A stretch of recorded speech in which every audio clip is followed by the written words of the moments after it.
Qui était le Christ? Jésus lui-même. Même en islam, on est d'accord. Parce que Christ, c'est francisé. En hébreu, c'est Mashiach. En grec, c'est Kratos, celui que Dieu a choisi, il a oint. Donc la définition même de Christ, même là, le débat est fini. Ça montre.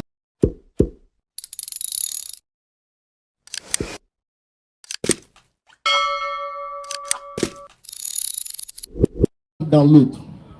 Allah nous dit de faire le rappel, car le rappel est profitable aux croyants.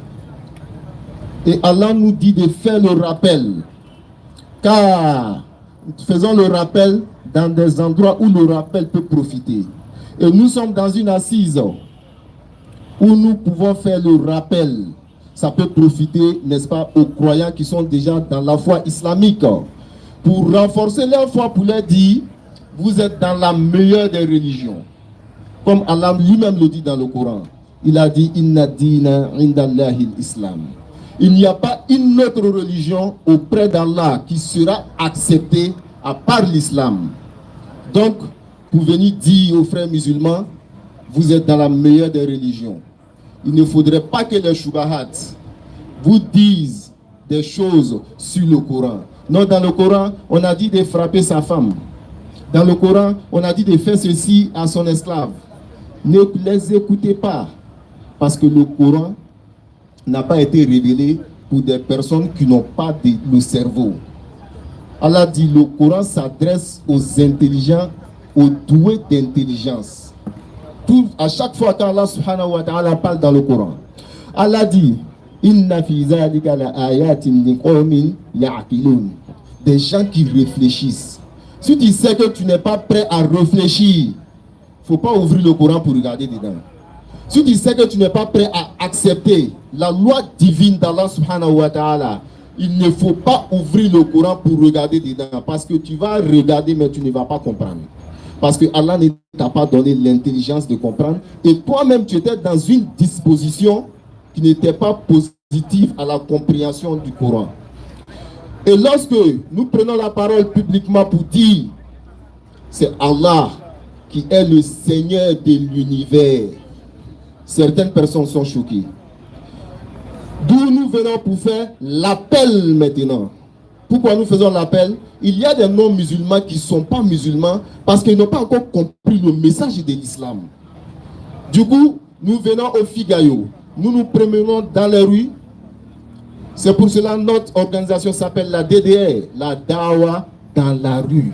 Nous nous promenons dans les rues, pour appeler les non-musulmans à l'islam, pour que ces personnes-là puissent venir écouter le message de l'islam afin de se convertir, pour que les âmes soient sauvées au jour de la résurrection à travers nos prédications. Et lorsque nous faisons ça, il y a des personnes qui se convertissent, mais il y a d'autres qui s'obstinent à ne pas comprendre ce que Allah subhanahu wa ta'ala dit dans le Coran. Mon frère, tu vas me préparer la sourate 6. Et lorsque nous disons aux gens, c'est Allah qui est le créateur des cieux et de la terre, adorez-le. On dit non, non, non, il y a une autre divinité parallèle à Allah. Il y a d'autres divinités qui sont associées à Allah dans sa création. Allahu Akbar. Et lorsque des personnes disent ça, je suis étonné, je suis choqué, je suis stomaqué par des personnes qui disent que non, voilà, moi j'ai un bac plus 10, j'ai un bac plus 5. On vient te dire ce genre de choses. Et tu acquiesces, tu t'assois, tu acceptes ça, malgré ton papa a gardé son âme dans l'école là, wallahi. Je ne peux pas comprendre qu'on te dise, il y a une autre divinité avec Allah. Et lorsqu'on te demande, tu dis non, Dieu là, il y a un seul Dieu, mais il s'est partagé en 4 parties, en 5 parties, en 6 parties, en 3 parties. Comment ça peut rentrer dans la tête de quelqu'un? Non, quand il voulait venir sur la terre, il a fait ceci, il a pris le corps d'un être humain. Hein? Allah va passer par une femme pour venir dans le monde. Quand il a envoyé son ange, l'ange Gabriel, pour venir annoncer la naissance de ce dernier-là, l'ange Gabriel est passé par le ventre d'une femme pour venir sur la terre. Et regardez comment ils sont en train de rabaisser Allah. L'ange Gabriel, lorsqu'il devait venir annoncer la naissance de ce noble prophète-là, à Mariam, est-ce que l'ange Gabriel il a été obligé de passer par le ventre d'une femme avant de venir? Les gars, réfléchissons. C'est Allah, le suprême des suprêmes des suprêmes, la suprématie elle-même. C'est lui qui va venir, il va passer obligatoirement par Amen. On n'a qu'à se respecter. Surat 6. Surat 6, verset 1er. Louange à Allah La louange est à Allah qui a créé les cieux et la terre Hey, continue frère. et établi les ténèbres et la lumière. Allahu Akbar. Pourtant les mécréants donnent des égaux à leur Seigneur. Regardez les frères. Regardez vous-même. Les gens laissent des versets clairs, des versets limpides comme ça. Ils seront s'attacher à des versets ambigus. On dit, la louange est à Allah. Il est le seul à qui on doit rendre la louange. Il est le seul qui mérite l'adoration. Il est le seul qui mérite qu'on se prosterne devant lui. On dit louange à Allah qui a créé les cieux et de la terre et qui a créé les cieux et la terre. Et n'est-ce pas, il a établi le ténèbre et la lumière. Quel est le Dieu dans une quelconque religion qui peut se détailler comme ça? Est-ce qu'on est obligé de venir faire par là pour présenter Dieu? Non. On ne doit pas se battre pour présenter Dieu. C'est Dieu lui-même qui se présente. Donc le Dieu du Coran, comme les gens ont l'habitude de le dire, c'est Allah qui est le Dieu de tout le monde. Mais certaines personnes refusent de l'adorer. Continue frère. C'est lui qui vous a créé d'argile. Nam. Puis il vous a décrété un terme. Nam. Et il y a un terme fixé auprès de lui. Pourtant, vous doutez encore. Voilà. C'est Allah subhanahu wa ta'ala qui dit. C'est lui Allah qui nous a créé de l'argile. Il a créé, n'est-ce pas, le premier homme, à savoir Adam. Parce que quand on va dire qu'il nous a créé d'argile, certaines personnes vont trouver des boucles émissaires pour dire non, est-ce que nous on a été créé d'argile? On parle ici d'Adam. Toute la descendance d'Adam, à partir du moment où une chose a été créée d'une matière, toute la descendance là doit obligatoirement être de cette matière-là, de cette matière-là. Ça veut dire que de cette matière, pourvu que, n'est-ce pas, à la base, c'est la matière qui a été utilisée. Peu importe la manière après qui a été produit, n'est-ce pas, pour transformer la création d'Allah subhanahu wa ta'ala. Donc Allah dit, c'est lui qui nous a créé de la, comment on appelle, de la terre. N'est-ce pas? On continue frère. La présente vie n'est que jeu. La présente vie n'est que jeu. Et amusement. Et amusement. Vous remarquerez, ceux qui s'amusent aujourd'hui là, c'est eux qui sont les milliardaires. Ceux qui sont dans le monde aujourd'hui, qui font les jeux. Je ne dirai pas le nom d'un jeu, mais vous tous, vous savez. C'est ceux qui font les jeux aujourd'hui là. C'est pour eux ce monde là. Wallahi billahi. Ils font un petit truc. La preuve en est qu'il y a une compétition qui se passe actuellement. Vous voyez combien les gens amassent. Inch'Allah, bismillah. La demeure dans l'au-delà sera meilleure pour ceux qui sont pieux. La demeure dans l'au-delà sera meilleure pour ceux qui seront pieux. Pourquoi? Nous, musulmans, nous disons que nous cherchons, n'est-ce pas, dunya, mais nous n'oublions pas al-akhirah. Parce que quoi? Allah dit là-bas sera meilleur qu'ici. Donc continue frère. Nam. Eh bien, ne comprenez-vous pas? Nam. Nous savons qu'en vérité, ce qu'ils disent ne te chagrine. Nam. Or, vraiment, ils ne croient pas que tu es menteur. Nam. Mais ce sont les versets, le Coran d'Allah que les injustes seraient. Nam. On dit, vous voyez cette sourate-là, c'est une sourate. C'est la seule sourate qui a été révélée au prophète sallallahu alayhi wa sallam. La sourate 6, la sourate Al-An'am, c'est la seule sourate qui a été révélée au prophète entièrement. Là, il venait ça globalement comme ça. Il a donné à Jibril alayhi salam pour venir révéler au prophète. Et il a révélé comment? Il a fait accompagner Jibril de 70 000 anges pour venir révéler cette sourate-là au prophète Muhammad sallallahu alayhi wa sallam, contrairement aux autres sourates qui descendaient morceau, morceau, morceau, morceau, morceau. Mais cette sourate-là, elle est descendue entièrement sur le prophète Muhammad à travers l'ange Gabriel et accompagnée de 70 000 anges. Donc on va continuer. Bismillah. Et lui, il est Allah dans les cieux. On dit c'est lui qui est Allah dans les cieux Et sur la terre. et sur la terre. Il connaît ce que vous cachez en vous. Voilà. Et ce que vous divulguez. Et il Allahu sait ce Akbar. que vous acquérez. Allahu Akbar. On dit c'est lui qui est Allah dans les cieux. On dit Allah n'est pas Dieu. Ils sont sur TikTok en train de s'embrouiller. Vous allez trouver Allah là-bas. Et la suite de la sourate va le dire. Vous allez le trouver là-bas. Vous allez le trouver là-bas. Ils disent, Allah dit, c'est lui qui est, comme on appelle, Allah dans les cieux, et c'est lui qui est Allah sur la terre, que vous le voulez ou pas, c'est ça qui est là. Parce qu'il a dit, c'est lui qui a créé les cieux, et c'est lui qui a créé la terre. Si tu dis, il n'est pas Allah, il faut quitter sur sa terre. Il faut quitter sous son ciel. C'est lui qui est Allah, c'est lui qui les a créés. Bismillah. Et il ne leur vient aucun des signes d'entre les signes de leur Seigneur, Nam. sans qu'ils ne s'en détournent. Wallahi. Ils traitent de mensonges la vérité quand celle-ci leur vient, Nam. mais ils vont avoir des nouvelles de ceux dont ils se moquent. Je vous ai dit quoi? J'ai dit, ils vont trouver Allah là-bas. Allah dit quoi? Ils traitent de mensonges la vérité lorsque la vérité leur vient. Quand la DDR, les autres groupes de l'interreligieux viennent s'arrêter pour dire, venez adorer Allah, venez adorer Allah. D'autres personnes sont à côté en train de s'auto-flageller. Non, Allah n'est pas Dieu. Venez, on va faire débat sur la divinité d'Allah. Avec verset ça, toi tu as fait divinité sur verset d'Allah, sur divinité. Avec verset ça, tu as fait débat sur la divinité d'Allah. Tu as passé par où? Quelqu'un qui dit j'ai créé les cieux et la terre. C'est moi je suis Allah dans les cieux et sur la terre. Tu dis non, on n'a qu'à venir faire débat sur la divinité d'Allah. Qui va aller perdre son temps avec toi?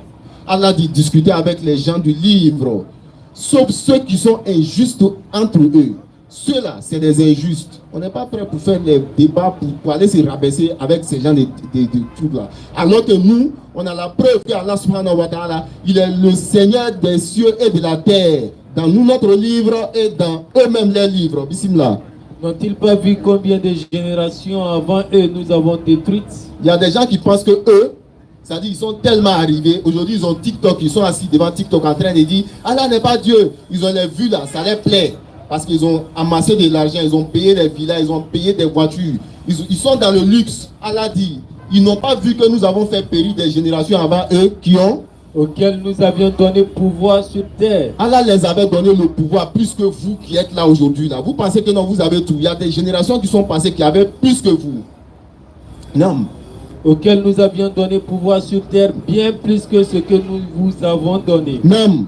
Nous avions envoyé sur eux du ciel la pluie en abondance. Wallahi. Et nous avions fait couler des rivières à leurs pieds. Comme Pharaon, le Nil coulait sous les pieds de Pharaon en Égypte. Les vestiges archéologiques sont là, vous pouvez aller vérifier. Le Nil passait sous le château du Pharaon. Allah subhanahu wa ta'ala dit, nous avons fait couler sous les pieds quoi? Des rivières. Nam. À leurs pieds. Puis nous les avons détruites. Après, Allah a détruit Pharaon pour leur péché. Pour le péché que Pharaon commettait. Non. Et nous avons créé après eux une nouvelle génération. Non, continue frère. Même si nous avions fait descendre sur toi, Mohammed, un livre en papier qu'ils pouvaient toucher de leurs mains. Hey. Ceux qui ne croient pas auraient certainement dit. Écoutez. Ce n'est que de la magie évidente. Allahu Akbar. Vous avez entendu ce que le récitateur a récité tout à l'heure. Il dit, Allah dit subhanahu wa ta'ala, il dit, Wallah, ici, lui, Allah, il avait fait descendre sur Muhammad un livre en papier. Il y en a qui sont en train de douter encore sur le Coran. Est-ce qu'au début le Coran était écrit? Est-ce qu'au début le Coran, comment ça a été révélé? C'est descendu ou bien c'est sorti sous la terre? C'est descendu? Non. Allah dit, même si j'avais fait descendre un livre complet sur toi, Muhammad, qu'est-ce que les gens diront? Même s'ils touchaient ça avec leurs mains, ils n'allaient pas croire à ton message. Nam. Et ils disent, pourquoi n'a-t-on pas fait descendre sur lui, Muhammad, un ange? Voilà, on dit, ils vont dire, Allah dit, ils vont dire, pourquoi ils n'ont pas fait descendre sur toi, Muhammad, un ange? Dans sa forme angélique, quoi, bien sûr. Continue. Si nous avions fait descendre un ange, Allah répond maintenant. C'était sûrement affaire faite. Allahu Akbar. Allah dit, si nous on avait fait descendre, Allah il s'est dit nous, si on avait fait descendre sur eux un ange, ça dit qu'il n'y avait plus de répit. Quand l'ange vient, c'est biblique également. Lorsque les anges sont venus à Sodome, ça dit que leur terme là, c'était déjà fixé, c'était pour venir les détruire. Quand Allah subhanahu wa ta'ala fait venir un ange quelque part, c'est que là, le moment est arrivé. Parce que dès que vous niez net là, en même temps, Allah frappe. Donc Allah dit quoi? Si on avait fait descendre un ange sur eux, aujourd'hui, ça dit que ce jour-là, ça allait être leur terme. Ce jour-là, Allah allait finir avec eux. Parce qu'ils allaient refuser le même message de Mohammed et Allah allait les détruire. Comme Allah ne voulant pas faire ça, Allah fait venir d'abord un être humain. Je continue, frère. Puis on ne leur eut point donné de délai. Et on ne leur eut point donné quoi? De délai. Si nous avions désigné un ange comme prophète, Allah maintenant va venir les enseigner parce que c'est Allah qui est le sachant. Il dit, si moi Allah, j'avais fait descendre sur eux un ange comme prophète, nous aurions fait de lui un homme et nous leur aurions causé la même confusion que celle dans laquelle ils sont. Allahu Akbar. Allah dit, Wallahi, si j'avais fait descendre sur ces mécréants-là un ange, j'allais le transformer en un être humain et ils allaient avoir la même confusion qu'ils ont aujourd'hui là. Muhammad, est-ce que c'est pas quelqu'un qui l'enseigne même? Muhammad, c'est un rêveur. Il est en train de raconter les contes des anciens. Non, Allah dit la même confusion. Même si l'ange venait leur dire, je suis un ange, ne mangeant pas, ne buvant pas, ils allaient dire non, c'est un magicien, il se cache la nuit pour manger. C'est la même chose qu'ils allaient dire. Continue frère. 7. Non, On s'est moqué des messagers avant toi. On s'est moqué des messagers, oui. Mais ceux qui se sont raillés d'eux, leur propre raillerie les enveloppa. Allahu Akbar, continue. Dis, parcourez la terre et regardez ce qu'il est advenu de ceux qui traitaient la vérité des mensonges. Nam. Dis, Nam. à qui appartient ce qui est dans les cieux et la terre? À qui appartient ce qui est dans les cieux et sur la terre? Dis, Qui? Allah s'est à lui-même prescrit la miséricorde. C'est Allah et il s'est prescrit la miséricorde. Nul n'était la miséricorde d'Allah. Wallah, le mécréant n'allait même pas avoir une goutte de pluie pour pouvoir s'abreuver. Wallah. Nam. Il vous rassemblera certainement au jour de la résurrection. Allah est Dieu. Allah n'est pas Dieu. C'est lui là qui est Dieu. Mais c'est Allah qui dit, c'est moi je vais vous rassembler au jour de la résurrection. Moi, Allah, c'est Allah qui parle. Il n'y a pas de doute là-dessus. Il n'y a même pas un petit doute là-dessus. Ceux qui font leur propre perte sont ceux qui ne croient pas. Nam, continue. Dis, devais-je prendre pour allié autre qu'Allah? Hey, Mohamed demande où? Attends. Donc, avec toutes ces preuves qu'Allah a citées là, moi, Muhammad, je dois prendre un autre comme allié en dehors d'Allah? Le créateur des cieux et de la terre. C'est lui-là qui a créé les cieux et la terre. Hey. C'est lui qui nourrit et personne ne le nourrit. C'est lui qui nourrit et personne ne le nourrit. Dis, on m'a commandé d'être le premier à me soumettre. On m'a commandé à être le premier à me soumettre. Et ne sois jamais du nombre des associateurs. Il ne faudrait pas que j'associe quelque chose à Allah. Non. Non, je crains, si je désobéis à mon Seigneur, le châtiment d'un jour redoutable. Non. En ce jour, non. Quiconque est épargné, c'est qu'Allah lui a fait miséricorde. J'ai besoin d'un verset devant là-bas. Donc voilà le succès. Non, continue. Et si Allah fait qu'un malheur te touche, nul autre que lui ne peut l'enlever. Et s'il fait qu'un bonheur te touche, c'est qu'il est omnipotent. C'est lui, dominateur suprême sur ses serviteurs, c'est lui le sage, le parfaitement connaissant. Non. Dis. Qu'y a-t-il de plus grand en fait de témoignage? Qu'y a-t-il de plus grand en fait de témoignage? Allah est témoin entre moi et vous. Non. Et ce Coran m'a été révélé pour que je vous avertisse. Voici mon verset. Par sa voix. Hey. Vous et tous ceux qui l'atteindra. Est-ce vous vraiment qui attestez qu'il y ait avec Allah d'autres divinités? Allahu Akbar. Je n'atteste pas, dit aussi, il n'y a qu'une divinité unique. Et moi, je désavoue ce que vous lui associez. Ceux qui sont là-haut, ils disent, le Coran là, c'est pour les Arabes. On a dit, on a fait descendre le Coran pour les Arabes, un peuple auquel... Attends, Allah dit, et puis Mohammed là, il est le prophète qui a proclamé qu'un livre lui a été donné. D'ici, on va les discuter sur les autres livres. Celui-là a fait ça, celui-là a fait ci. Est-ce qu'il y a un prophète? C'est-à-dire que celui qui dit, il y a un livre, pour ne pas citer son nom d'abord, parce que je me réserve, pour ne pas citer son nom, est-ce que ce livre-là, il y a un mot dedans où on a dit, tel livre m'a été révélé pour que je vous avertisse? Les gars, s'il y en a là, mettez en commentaire. S'il y en a, mettez en commentaire que le prophète qu'on est en train de dire, non, il est en train de faire concurrence, c'est eux qui sont en train de faire concurrence. Non, nous, on reconnaît tous les prophètes. Maintenant, est-ce que, de toute façon, Mohamed a dit, ce Coran m'a été révélé, c'est Mohamed qui parle, ce Coran m'a été révélé pour que je vous avertisse avec, et tout ce que ça atteindra. Donc, ce que ça va atteindre là, on n'est pas dedans. Qu'Allah facilite la compréhension, Inch'Allah, qu'Allah nous donne longue vie, la bonne compréhension, le reste là, ça va venir. Salam alaikum wa rahmatullah. Wa alaikum salam wa rahmatullahi wa barakatuh. Non.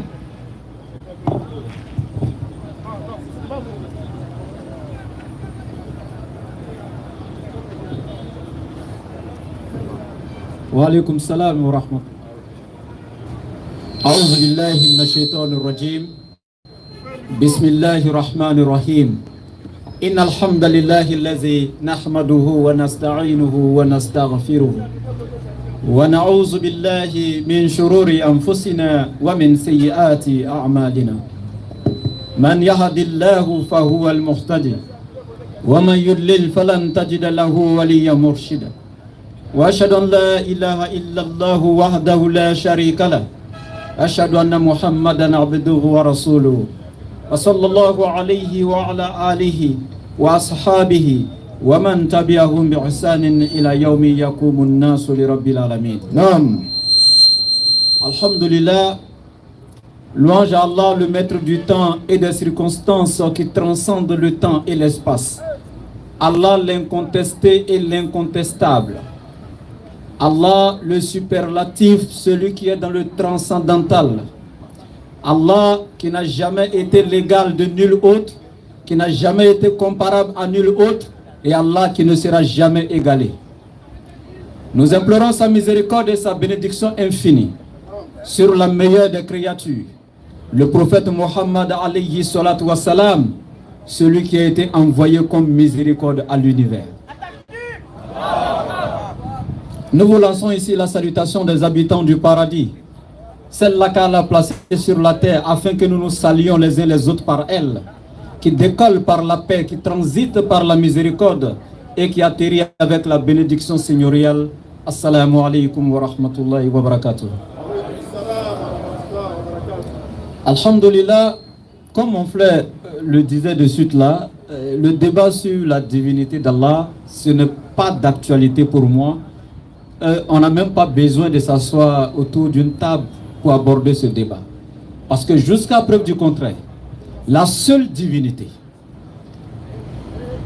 qui, selon les adeptes de sa religion, déclare avoir été le seul créateur des cieux et de la terre, l'auteur de celui qui a placé entre les deux tout ce qui existe, c'est bel et bien Allah. Point de divinité en dehors de lui, et c'est lui seul qui mérite l'adoration.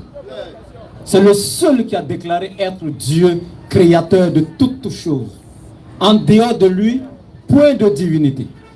Le Dieu que tu adores en dehors d'Allah n'a jamais déclaré clairement être Allah ou être Dieu, créateur de quoi que ce soit. Donc il n'y a pas de débat. Quelqu'un me dira, mais l'Éternel dit dans l'Ancien Testament qu'il est l'Éternel, le créateur des cieux et de la terre. Bien sûr. Mais c'est le même Allah qui parle. Tu seras étonné. Bien sûr. L'Ancien Testament a pour base ce qu'on appelle la Torah, révélée à Moussa alayhi salam, dont aujourd'hui les garants et les plus connaisseurs sont les rabbins, qui déclarent eux-mêmes, c'est-à-dire les rabbins contemporains d'aujourd'hui déclarent eux-mêmes, s'il y a un seul peuple sur la terre qui adore le seul véritable Dieu comme nous, les juifs, ce sont les musulmans. Et il est permis à un juif de rentrer dans une mosquée pour adorer son Dieu, mais il est catégoriquement et formellement interdit à un juif de rentrer dans un autre lieu de culte en dehors des mosquées et des synagogues. Si tu as un autre nom des lieux de culte là, les juifs ne rentrent pas là-bas. Ils sont d'accord que s'il y a un seul peuple sur la terre qui adore le seul véritable Dieu comme eux, ce sont les musulmans. Et pour terminer, quand quelqu'un vient devant moi, je veux faire débat avec toi sur la divinité d'Allah. Il n'y a plus de débat. Moi, je renvoie la personne à aller à l'école, apprendre le français. Tu peux faire débat avec moi sur la divinisation d'Allah et non la divinité d'Allah. Parce que quand tu me parles de la divinité d'Allah, elle est déjà Dieu. Il n'y a plus de débat. C'est un problème de compréhension. Donc, alhamdulillah, Allah, il nous interpelle. Il nous a toujours interpellés à travers ses prophètes. Plus de 124 000 prophètes, à travers lesquels 313 messagers. Allah, il nous a interpellés. Il a porté l'être humain au-dessus de toutes les créatures. Il nous a donné tout ce qu'il faut pour être les plus considérables. Allah, il nous a grandis. Allah, il nous a honorés. Allah, il nous a donné toute forme et toutes sortes de grâces et de miséricorde. Mais l'être humain est injuste envers son Seigneur et ingrat envers son Créateur.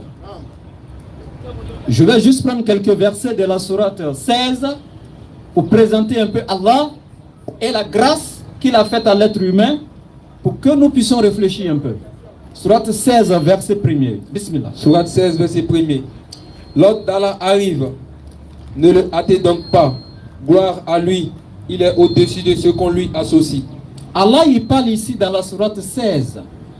Il dit Ata amrullahi fala tasta'jilu. Il dit l'ordre d'Allah est certes proche. L'ordre d'Allah arrive. Et c'est certainement déjà proche. Et ne le hâtez pas. Et aujourd'hui, l'ordre d'Allah c'est quoi? Mon frère, ma soeur. C'est ce que Allah fait subir à un peuple. Après qu'il désobéisse à Allah. Après qu'il se soit rebellé contre Allah. Allah il envoie ce qu'on appelle le châtiment. Allah n'est point miséricordieux envers un peuple qui a été averti. Et qui s'est obstiné à rester dans la transgression d'Allah. La visite des prophètes et des avertisseurs. Et Allah dit le châtiment d'Allah est certes proche. La fin de ce monde matériel est certes proche. Et Allah dit ne le hâtez donc pas à travers vos comportements, à travers vos actions que vous posez. Aujourd'hui nous vivons un monde où nous sommes dans la dépravation totale des mœurs, la prolifération de la fornication, de l'adultère, la prolifération des enfants illégitimes, la prolifération de tous les maux. Aujourd'hui, nous voyons les actes immoraux et désavoués pratiqués dans les rues, sans honte, sans crainte, en toute liberté. Et même la liberté est devenue aujourd'hui dans notre quotidien du libertinage. Subhanallah. Et Allah, il dit, vous avez été avertis, vous êtes interpellés depuis des milliards d'années par les prophètes d'Allah. Jusqu'à aujourd'hui, ce rappel continue. Les imams rappellent, les guides nous interpellent. Allah, il dit, l'heure est proche. Le châtiment d'Allah arrive et cela est inéluctable. Mais à travers vos actions, ne le hâtez pas. Les enfants ne respectent plus leurs parents. Les parents sont plus exemplaires face aux enfants. Aujourd'hui, peu sont ceux qui suivent le message d'Allah et qui s'y soumettent à ses volontés. Aujourd'hui, nous nous appelons musulmans. De nom tout simplement et non par définition. Un musulman, c'est celui ou celle qui est soumis ou soumise à la volonté d'Allah. La volonté d'Allah, ma soeur, c'est que tu restes naturel. Parce qu'il a dit, il t'a formé dans les matrices de ta mère, comme il a voulu. Et il a fait de toi femme ou homme, il t'a déposé sur la terre. Aujourd'hui, étant musulmane, disant que tu es soumise à la volonté d'Allah. La volonté d'Allah est de te donner des cheveux courts, ou crépus si tu veux. Mais tu as trouvé des mèches pour les compléter. La volonté d'Allah était que tu sois une jeune fille africaine noire. Tu as voulu utiliser des produits pour te rendre blanche. Est-ce que tu es musulman par définition? Non. Parce que tu es en train de dire à Allah ici indirectement, Allah, tu n'as pas su placer mes sourcils. Je vais donc les raser et les replacer moi-même. Allah, tu m'as donné des cils courts. Alors je vais porter des faux cils pour les allonger. Allah, tu m'as donné des ongles que je n'aime pas. Je vais porter des faux ongles. Allah, tu m'as donné un corps que je n'aime pas. Alors je vais refaire mon corps à ma guise. Et tu te fais appeler musulmane soumise à la volonté d'Allah. Quelle est cette volonté à laquelle tu es soumise, ma soeur? Mon frère, tu es soumis à la volonté d'Allah. Allah, il t'a demandé de rester chaste, de lutter dans la vie, avoir tes moyens de façon illicite, te marier dans le licite, avoir des moyens dans le licite, te marier dans le licite, vivre dans le licite, mourir dans le licite. Mais aujourd'hui, nos jeunes, vous êtes dans quoi? C'est vous qui aujourd'hui, les gens qui ont travaillé, qui ont lutté à la sueur de leur front pendant des années pour amasser une petite fortune où il veut s'asseoir pour faire sa vie tranquillement. Comme ça, vous allez prendre des couteaux, des machettes pour aller l'attraper, le décapiter, prendre le peu qu'il a pu avoir amassé dans sa vie et aller essayer de fonder quelque chose avec ça. Nos jeunes aujourd'hui sont dans les stupéfiants. Quand tu les croises aujourd'hui, tu as peur même de croiser un d'un couloir.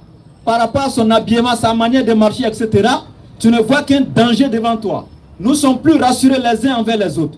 Même aujourd'hui, dans ta propre cour, tu es assis. Ta porte est bouclée, la clé est dans ta poche parce que la confiance a disparu.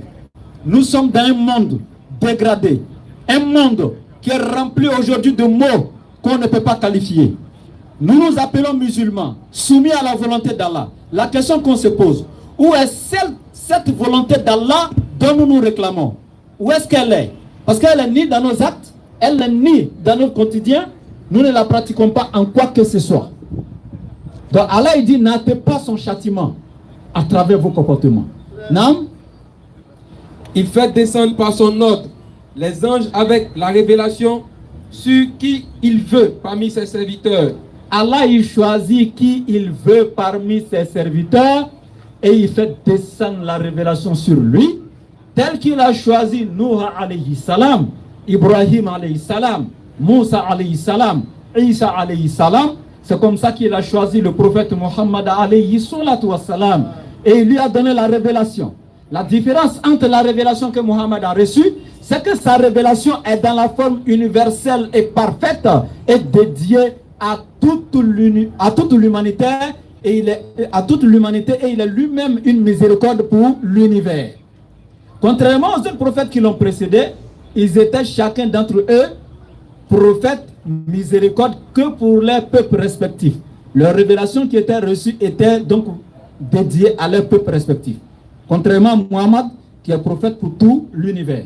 Quel que soit ce que tu es, que tu sois noir, blanc, jaune, vert, quelle que soit ton ethnie, ton appartenance, sache que Muhammad a été envoyé à toi. Et sans Muhammad, il n'y a point de guide. Sans Muhammad, il n'y a point de salut. Nam?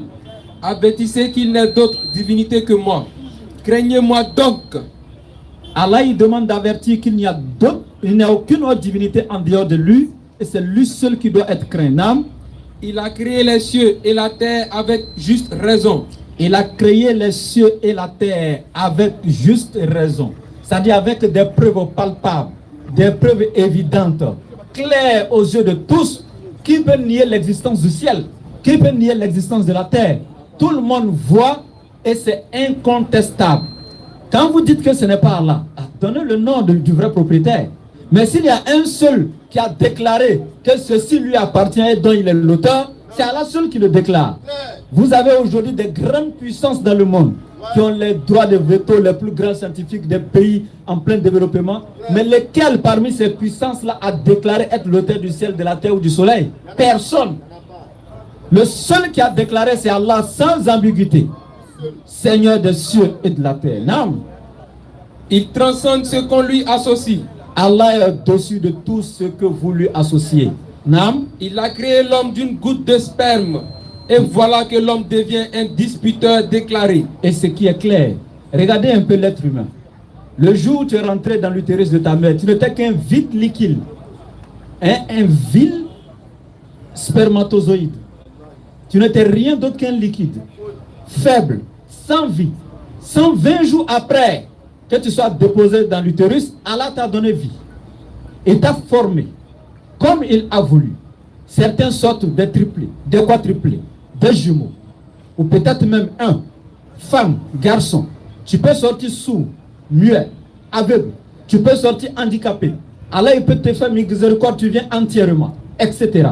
Il fait de sa création ce qu'il veut pour vous montrer que ce n'est pas quelque chose qui est automatique et qui se produit automatiquement. C'est pourquoi il fait tous ces changements comme il veut pour vous dire à quelqu'un qui est l'auteur et il fait de ça ce qu'il veut. Subhanallah. Et aujourd'hui, toi, hier, qui n'étais rien d'autre qu'un vil spermatozoïde, aujourd'hui tu es venu. Quand tu es né, tu étais faible. On te déposait ici, tu resterais là. Tu ne peux pas te nourrir toi-même, ni marcher, ni t'asseoir, ni rien. Dans le temps, Allah t'a donné la force, la sagesse. Tu as grandi doucement. Aujourd'hui, tu es homme, femme. Aujourd'hui, avec une force, tu tapes ta poitrine, tu dis tu t'en fous de Dieu, tu t'en fous d'affaires de Dieu, tu n'écoutes pas la parole de Dieu. Tu trouves aujourd'hui que tu es trop arrivé. N'as-tu pas pensé comment tu étais hier? N'as-tu pas pensé de là où tu viens et de là où tu iras? Si tu t'es trouvé ici, c'est quelqu'un qui t'a mis là. Aujourd'hui, nous sommes à Figayo. On n'a pas fermé les yeux et on les a ouverts pour se retrouver ici. Chacun est venu ici. Quand tu vois quelque chose quelque part, c'est qu'il y a quelque chose qui a mené ça là-bas. Donc si tu t'es retrouvé sur cette terre, c'est qu'il y a un auteur qui t'a mis ici. Donc tu dois savoir qu'un jour tu quitteras cette terre, tu iras quelque part. Et qu'est-ce qui t'attend là-bas? On dit qu'il y a une conversion, donc on va s'arrêter un peu pour passer à la conversion, Inch'Allah. Allô? Allô? Allô? Oui, bonsoir mon frère. Oui, bonsoir. Comment vous allez? Je vais très bien. Alhamdulillah. Ouais, il y a le maître Oustaz Diané qui m'a passé le téléphone tout à l'heure. Voilà, il m'a dit que vous souhaiteriez vous convertir à l'islam, c'est vrai? C'est vrai. D'accord. Qu'est-ce qui vous a motivé à devenir musulman, s'il vous plaît? En fait, donc, pour être franc avec vous, Non. en fonction de votre débat, pour être franc avec vous, en fonction de votre débat, avec le débat, au fur et à mesure, je vous suis, donc, je vois que non, c'est une réalité, en fait. Donc, c'est pourquoi je suis Atakbir. Voilà, il dit ça à travers notre débat. Il nous suit. Donc, il a vu que c'est la religion de la vérité, comme je l'ai dit tantôt, d'emblée. Et donc, le frère décide, n'est-ce pas, de se convertir aujourd'hui. Inch'Allah, on va passer à la conversion tout de suite. Voilà, on ne va pas demander votre nom en ligne, mais on va passer à la conversion. Et puis après, Inch'Allah, voilà, on va te passer à ceux qui sont chargés d'encadrer les convertis, Inch'Allah. Donc, pour se convertir à l'islam, on ne paye pas 5 francs à quelqu'un comme dans d'autres religions. On ne fait pas de sacrifices également. Donc, on atteste la profession de foi, à savoir, il n'y a point de divinité à part Allah, et Muhammad est le messager d'Allah. À travers Muhammad, tu reconnais tous les autres prophètes. Parce que être musulman, c'est de croire à tous les prophètes, en fait. Donc, tu vas répéter après moi, Inch'Allah. Tu es prêt? D'accord, tu vas dire Ashhadu. Ashhadu An. an La ilaha. la ilaha Illallahu. illallahu Wa ashhadu. wa ashhadu Anna. anna Muhammad. Muhammad Rasoul Allah. Rasul Allah. J'atteste avec ma langue. J'atteste avec ma langue. Je reconnais dans mon cœur Je reconnais dans mon cœur qu'il n'y a pas d'autre Dieu qu'il n'y a pas d'autre Dieu qui mérite l'adoration qui mérite l'adoration à part Allah. à part Allah. Et j'atteste Et j'atteste que Muhammad que Mohammed est le messager d'Allah. est le messager d'Allah. Atabir. Donc, mon frère, je vais te passer, n'est-ce pas, le frère Oustaz Diané. Voilà, il va gérer le reste, Inch'Allah. D'accord, alhamdulillah, chers frères et sœurs. Je crois que, comme il est l'heure des questions-réponses, il y a certaines personnes déjà sur la liste. La sourate, là où je voulais en venir, je n'ai pas pu toucher la partie, mais je pense que je vais vous donner cette nourriture-là prochainement, Inch'Allah. On va aller avec les questions-réponses, Inch'Allah. Prochainement, voilà, je commencerai à partir là où je me suis arrêté. Et Inch'Allah, on va se nourrir spirituellement. Merci bien. Shukran. Assalamu alaikum wa rahmatullahi wa barakatuh. Monsieur Kwasi a demandé pour sa question. Monsieur Kwasi.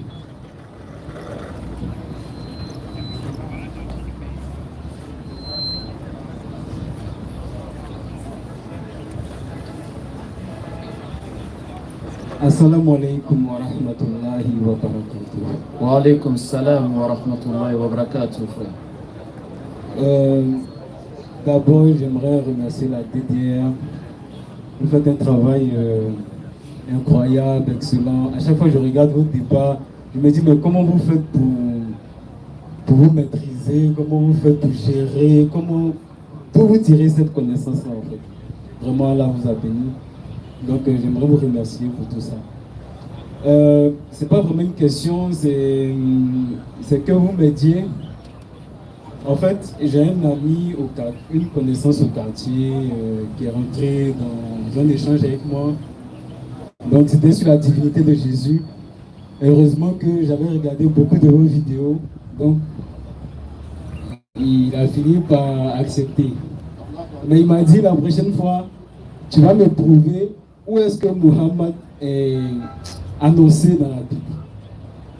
Ça, c'est un sujet, j'avoue, ça me dépasse un peu. Parce qu'une fois vous avez sorti des versets qui sont un peu compliqués à comprendre dans la Bible. Donc, j'aimerais juste que vous me citez les versets parce qu'il va venir, il est chaud. Donc, si vous pouvez juste me donner le verset dans la Bible qui prouve que le prophète Mohammed est annoncé, je vais me noter comme ça, quand il va venir, je vais lui montrer. C'est un peu ça ma préoccupation. Jean 1, verset 19. Non. Voici le témoignage de Jean. Lorsque les Juifs envoyaient de Jérusalem des sacrificateurs et des Lévites pour lui demander, toi, qui es-tu? Il déclara, il ne le nia point. Il déclara qu'il n'était pas le Christ. Et ils lui demandèrent, quoi donc? Es-tu Élie? Et il dit, je ne le suis point. Es-tu le prophète? Et il répondit, non. Bien, vous voyez à travers ce verset, il y a 3 entités qui ont été citées. Les scribes et les pharisiens ont posé des questions à Jean. La première question était, es-tu Élie? Il dit non. Es-tu le Christ? Il dit non. Es-tu le prophète? Il dit non. Il y a quelque chose qui est intéressant parce que je vois beaucoup de gens autour de la question, même ce verset-là des chrétiens qui veulent réfuter. Mais regardez, c'est un article défini qui a été utilisé. L'article le. Ce qui veut dire, les scribes et les pharisiens, les juifs qui posaient cette question, connaissaient ces 3 entités-là et savaient que ces 3 personnes devaient venir. Et Jean était laquelle de ces 3 personnes? C'est pourquoi ils utilisent l'article défini et non un article indéfini. Ils n'ont pas dit, es-tu un prophète? Es-tu le prophète? C'est qu'ils connaissaient qu'un prophète devait venir. Donc, quand on lui demande, es-tu Élie? Il dit non. Es-tu le Christ? Il dit non. Es-tu le prophète? Il dit non. Mais lorsque Jésus est venu, il a dit, c'est à cause de votre mauvaise foi, votre mauvais comportement, que Jean n'a pas donné son identité réelle. Mais vous devriez savoir que Jean était l'Élie qui devait venir dans le monde. Donc Jésus est venu maintenant après pour dire Jean est Élie. Ça fait 1. Qui était le Christ? Jésus lui-même. Même en islam, on est d'accord. Parce que Christ, c'est francisé. En hébreu, c'est Mashiach. En grec, c'est Kretos, celui que Dieu a choisi, il a oint. Donc la définition même de Christ, même là, le débat est fini. Ça montre que Jésus est un oint de Dieu, un choisi de Dieu, et Dieu lui, on ne le choisit pas. Donc, Jésus étant le Christ. Donc, Élie est connu, Christ est connu, ça c'est Jésus. Et qui est le prophète? Avec toujours l'article défini.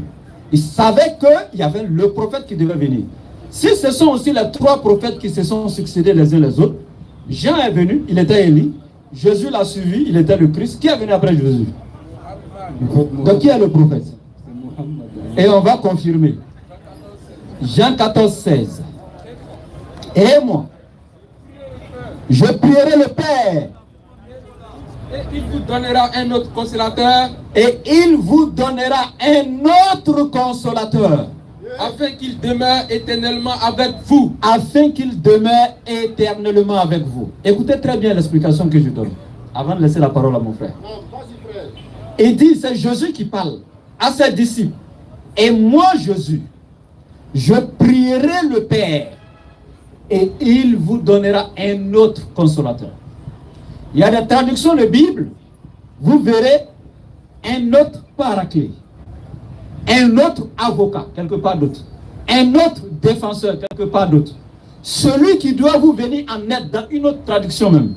Il y a plusieurs traductions de la Bible. Mais dans la version Luc II qu'ils ont, c'est écrit consolateur. Maintenant, quand il dit un autre consolateur, les chrétiens nous disent que ce n'est pas le prophète Mohammed et que c'est le Saint-Esprit qui devait venir après Jésus, c'est tout. Quand Jésus est parti dans Acte 2, les disciples ont reçu le Saint-Esprit dans la chambre haute. Ok. Si c'est le Saint-Esprit, il n'y a pas de problème. Donc mon frère, tu me relis le verset en enlevant le nom consolateur et puis mets le nom Saint-Esprit. On va voir si c'est le Saint-Esprit. Vas-y. Et moi, je prierai le Père. Je prierai le Père. Et il vous donnera un autre Saint-Esprit. Et il vous donnera un autre Saint-Esprit. La question qu'on pose aux chrétiens, il y a combien de Saint-Esprit? Ils vont te dire, il y a un seul. Mais quand on met Saint-Esprit dans la phrase, ça devient un autre Saint-Esprit. Alors que pour eux, le Saint-Esprit est unique. Donc ça devient plusieurs Saint-Esprits. Alors qu'il y a un seul Saint-Esprit. Donc ce n'est pas le Saint-Esprit. Mais quand on parle d'un autre consolateur, c'est bel et bien un être humain physique. Ce n'est pas un esprit. C'est pourquoi dans d'autres traductions, je vous ai dit, comme dans la Bible française courant, etc., d'autres traductions, on vous dit celui qui doit vous défendre. On parle d'un être humain. On vous dit l'avocat dans une autre traduction. On vous dit celui qui doit vous venir en aide. Dans une autre traduction, c'est un être humain. Et Jésus étant consolateur pour les enfants d'Israël, dans Luc chapitre 2, lorsque sa maman Marie l'a pris bébé tout petit, elle est partie au temple et elle voulait aller se purifier en faisant des sacrifices de tutoriel au temple. Il y a un monsieur qui était au temple qui s'appelait Siméon. Quand il a vu Marie avec le petit Jésus, il est venu, il a regardé l'enfant. Dans ses propos, il a dit, maintenant Seigneur, mes yeux ont vu la consolation d'Israël. Donc Jésus était consolateur lui-même pour Israël. Donc quand il dit pour que le Père vous envoie un autre consolateur, c'est quelqu'un d'autre qui n'est pas lui. Je m'arrête là. Continue. L'esprit de vérité que le monde ne peut recevoir. Bien, on va avec Jean 16. Jean 15 d'abord, Jean 15, 26. Voilà, vas-y avec Jean 15. Quand sera venu le consolateur que je vous enverrai de la part du Père, l'esprit de vérité qui vient du Père, il rendra témoignage de moi. Je continue à manger. Ok, quand sera venu l'esprit de vérité? Vous voyez? Vous allez dire, mais il a dit c'est pas le Saint-Esprit. Et le verset ici vient dire quand sera venu l'esprit de vérité? Oui, qui n'est pas le Saint-Esprit. On parle de l'esprit de vérité. Les prophètes eux-mêmes sont appelés des esprits de vérité dans la Bible. 1 Jean 4, 12. Qui est différent de Saint-Esprit. Dans 1 Jean 4, 12, on dit d'éprouver les esprits avant de suivre. Parce qu'il y a des faux prophètes qui sont venus dans le monde. Donc les prophètes sont des esprits. Et même la sourate 16 que j'avais pris dans le Coran, vous allez voir le terme utilisé, c'était Ruh. Allah il dit fait descendre son esprit.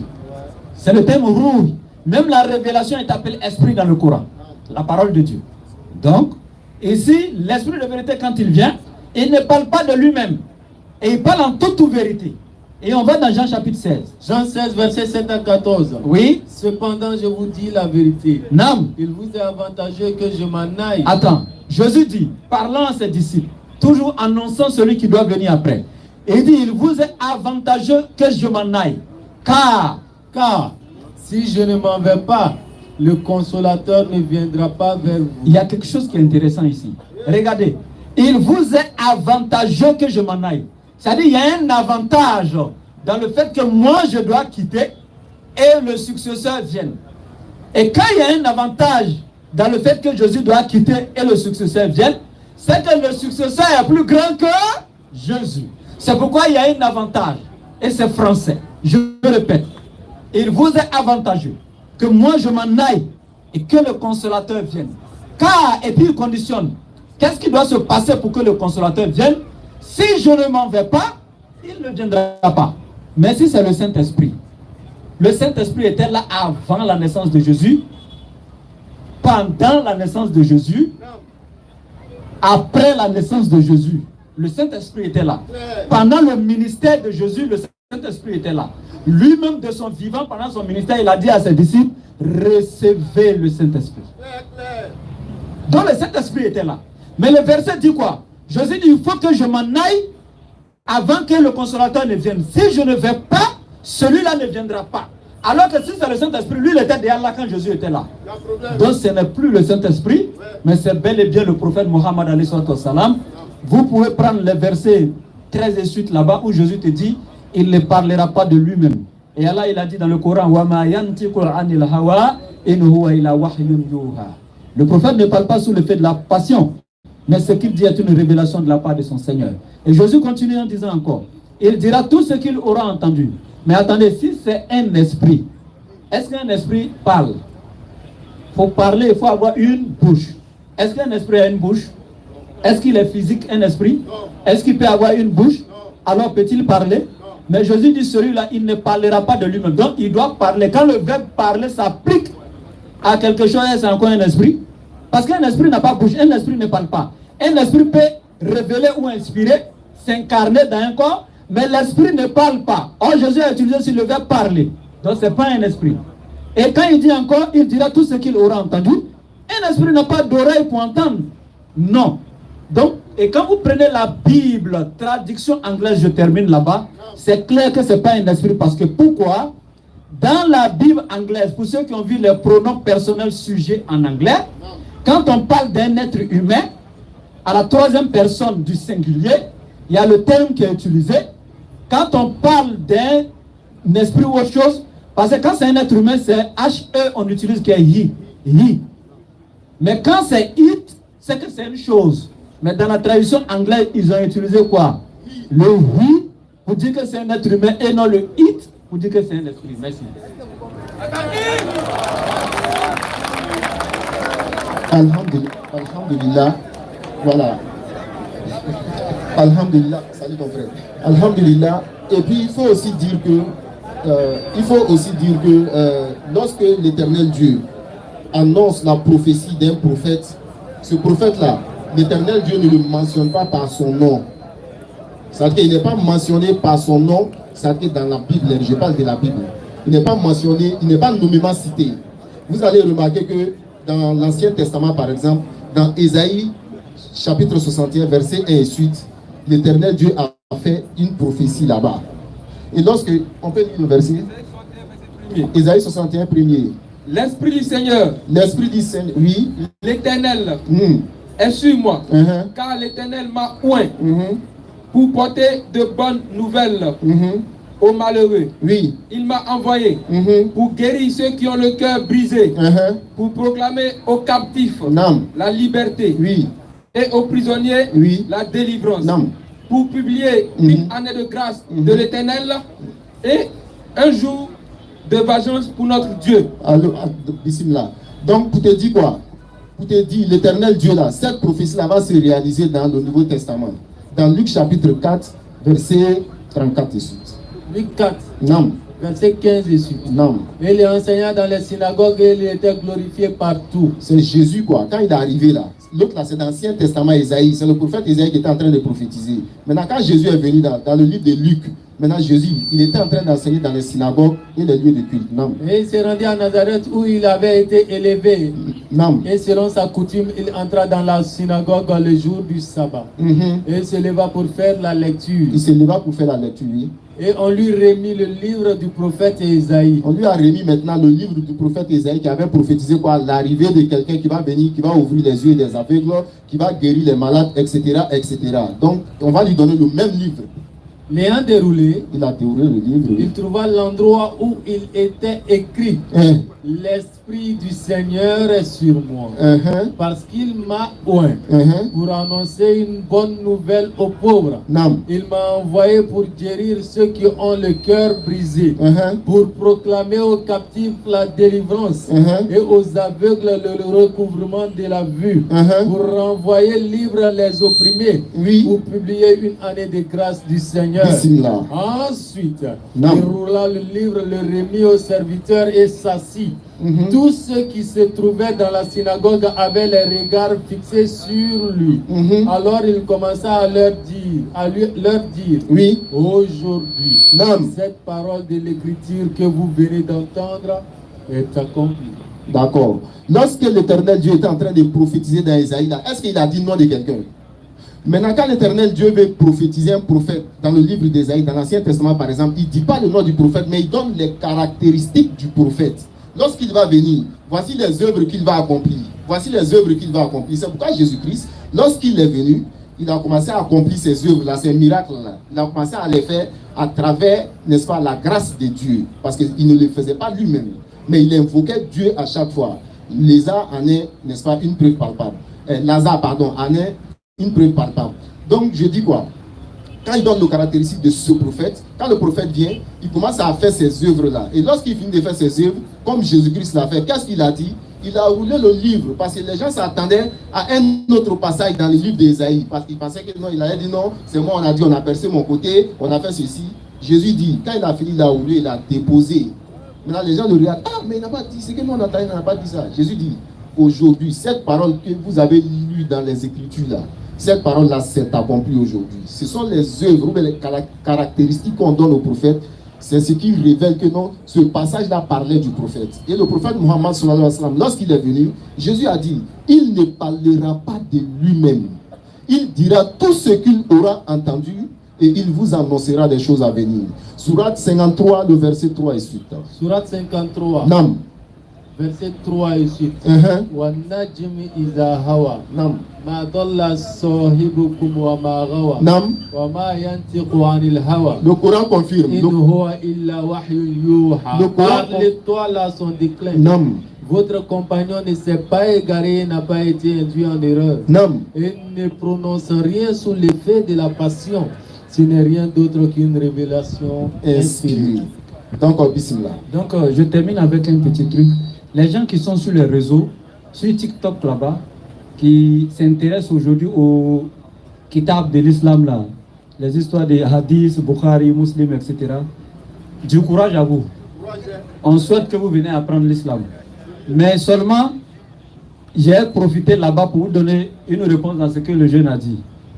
Dans les mêmes histoires là, vous êtes allé voir l'histoire dans la sira du prophète là, où quand il devait quitter la Mecque pour converger vers Médine, lors de la Hijra, il a envoyé une partie des Sahaba jusqu'en Éthiopie. Le roi d'Éthiopie là, il était chrétien depuis c'est-à-dire que les grands-parents, les arrière-grands-parents, certains parmi vous n'étaient pas encore nés. Lui là, il était chrétien, le roi d'Éthiopie. Mais quand il a écouté le message de l'islam, venant des apôtres ou des disciples du prophète Mohammed, il s'est adouci. Il les a non seulement protégés contre les koufars qui les poursuivaient, mais lui-même s'est converti à l'islam avant sa mort. Deuxièmement, ce même message, lorsque le prophète, la première fois, il l'a reçu dans la grotte de Hira, au nord-ouest de la Mecque, à 4 km, sur la montagne qu'on appelle Jabal Nour, dans la grotte de Hira, quand il est venu voir sa femme Khadija à la maison, pensant qu'il avait bien un esprit démoniaque, sa femme va lui dire, si c'est réellement un démon, si j'enlève mon voile, il restera toujours. Mais si c'est un ange, si j'enlève le voile, il disparaîtra. Vous qui aimez lire l'histoire dans les hadiths là, vous avez lu ça, non? Quand il a enlevé le voile, l'ange a disparu. Elle dit, je sais, te connaissant, tous tes contemporains arabes sont unanimes sur ta bonne moralité, parce que tu es même surnommé le digne de confiance. Tu n'as pas été une mauvaise personne dans toute ton existence, ça ne peut jamais être un esprit de mal qui viendra sur toi. C'est certainement un ange de Dieu. Mais comme mon cousin, grand frère, Waraka, certains disent son oncle, Bunnaoufal, il se connaît dans les écritures anciennes et dans l'histoire des prophètes antérieurs, allons-y se renseigner auprès de lui. Quand ils sont arrivés chez Waraka Bunnaoufal, qui est parent de Sayyidatul Khadijat, Waraka Bunnaoufal était déjà aveugle. Mais quand le prophète a raconté l'histoire, comment il a reçu l'ange, Waraka lui a dit, certainement, ce n'est pas un démon, mais c'est celui-là même qui est descendu sur le prophète passé qui t'a rendu visite. Merci. Monsieur Ben a demandé pour sa question.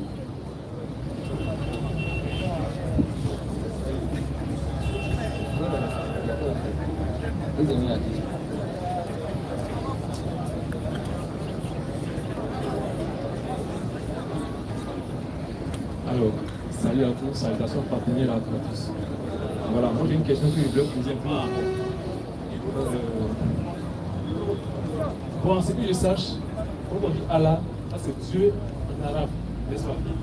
Dans la question à savoir, est-ce que Dieu est Allah? Je ne sais pas si c'est une question que tu as. Allah. En fait, Allah, Ok. bon, je ne sais pas si comment bien vous pouvez m'expliquer un peu à ce coup-là. D'accord. Parce qu'à ma connaissance, je sais que quand on dit Allah, c'est Dieu, l'appellation de Dieu en arabe. Maintenant, quand les gens demandent est-ce que tu es Allah, bon, c'est une question que je ne comprends pas trop. Ok. Il n'y a pas de souci. Donc, ça, c'est une première petite question que je peux comprendre. Ok. Allah est Dieu, mais Dieu n'est pas Allah. Et je t'explique. Vous savez, le nom Dieu est un nom commun. Tout le monde peut le porter. C'est pourquoi il a son genre féminin, masculin, son nombre pluriel, etc. Mais Dieu n'est pas plusieurs, pour que son nom soit au pluriel. Quand on met Dieu avec X à la fin, ça devient plusieurs dieux. Et quand on met Dieu au féminin, ça devient déesse. Dieu n'est ni femme ni garçon. Donc, Dieu ne peut pas être son nom propre. Parce que ça n'incarne même pas ses caractéristiques et ses attributs. Maintenant, le nom Allah en arabe, c'est la forme contractée de Al-Ilah. Allah. Le Al en arabe, c'est l'article défini. Donc, ça définit le seul Dieu qui doit être adoré, c'est Allah. C'est pourquoi même en araméen, Jésus disait Allah. En hébreu, Eloah. Vous voyez, l'arabe, l'araméen et la langue hébraïque sont des langues sémitiques, presque les mêmes racines. Donc Allah, il est Dieu parce que Dieu veut dire sujet ou objet d'adoration. Donc Allah est le sujet d'adoration des musulmans. Messi est le Dieu du football mais n'est pas le créateur. Tout Dieu n'est pas Allah mais Allah est Dieu. Merci. Est-ce que la question est un peu... Attaque. Je pense que la question est un peu plus claire. Elle a été un peu plus explicite aux tout le monde. Voilà, maintenant la deuxième question c'est que... Bon, je ne suis pas complètement d'accord avec la réponse, mais bon, c'est plus ou moins clair. Encore merci encore pour l'éclaircissement face à cette question. Maintenant ma deuxième question, voilà. La deuxième question c'est que... présentement, d'accord, on dit que, bon, pour ceux qui sont chrétiens, ils disent que normalement la Bible nous dit aussi que le salut vient des Juifs, d'accord, mais aujourd'hui, présentement, nous sommes en train de parler. Beaucoup de personnes pensent qu'en fait, les vrais Juifs, les véritables Juifs, sont ceux qui sont présentement là-bas en Palestine, là-bas, en ce petit territoire qu'on appelle Israël. Alors, présentement, hein, nous avons beaucoup de preuves historiques, scientifiques, bibliques, même anthropologiques, qui montrent et qui attestent que les véritables Hébreux, les véritables Juifs, sont bien que des Africains à peau noire. D'accord? Je ne sais pas si vous avez un petit truc à dire. Je voulais vous dire un petit truc d'abord.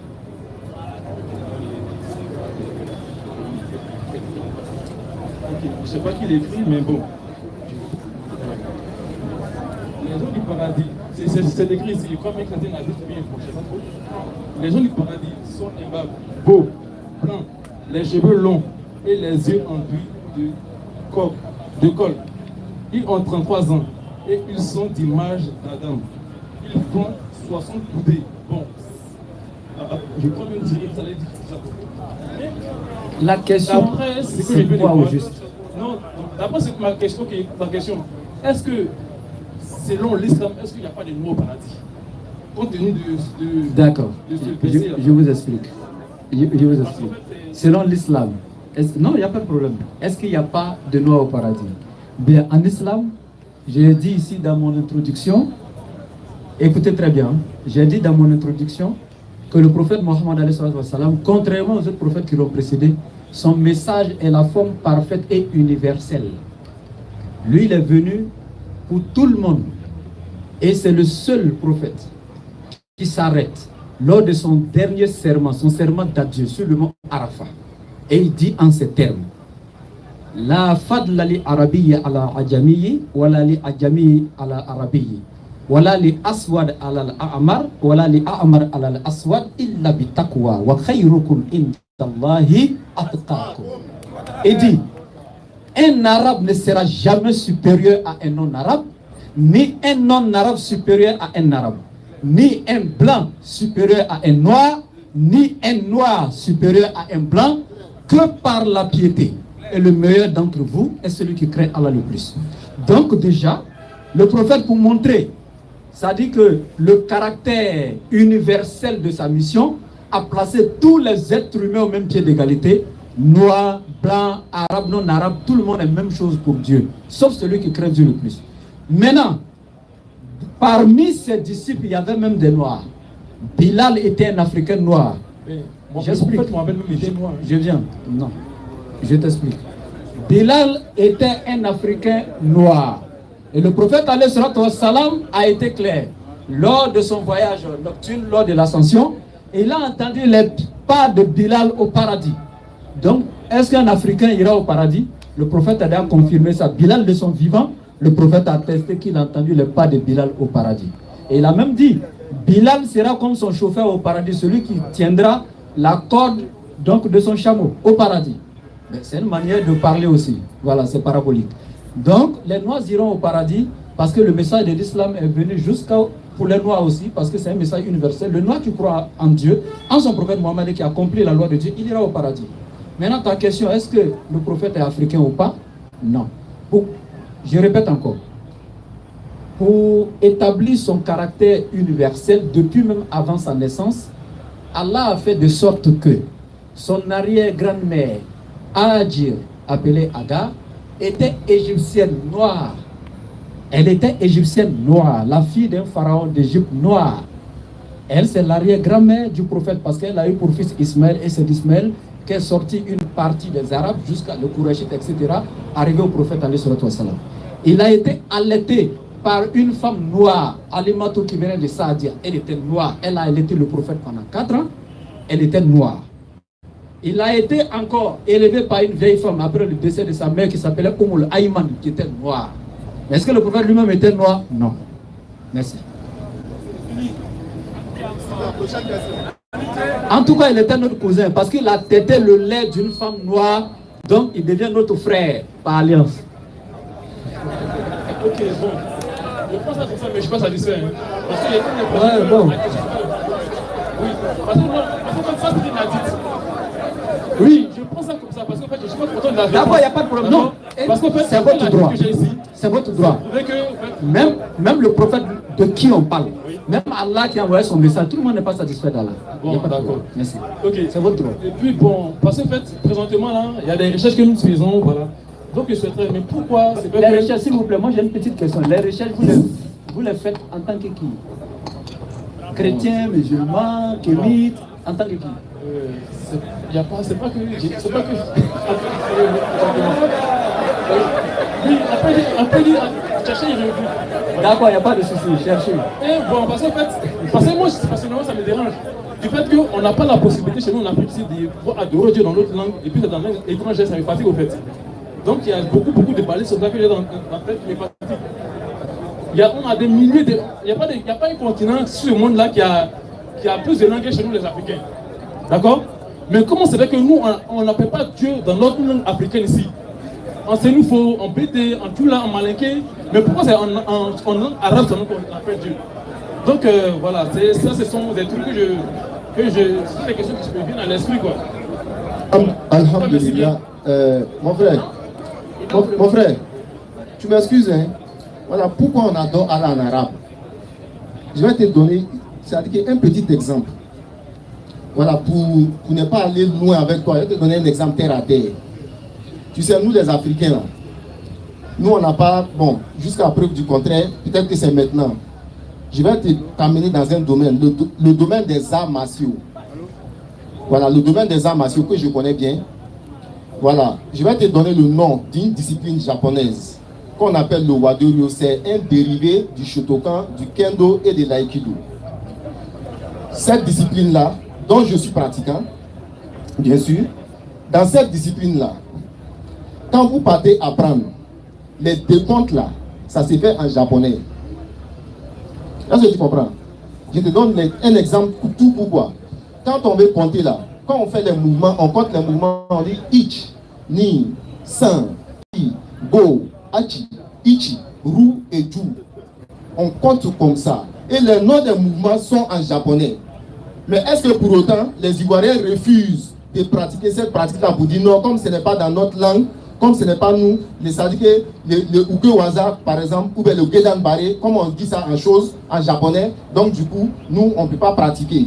Les gens pratiquent ça, ils vont prendre le Coupe du Monde avec ça, non? Mais est-ce qu'ils refusent autant de pratiquer, n'est-ce pas, ces arts martiaux-là parce que ça vient du Japon, mais parce qu'on s'exprime en japonais dedans?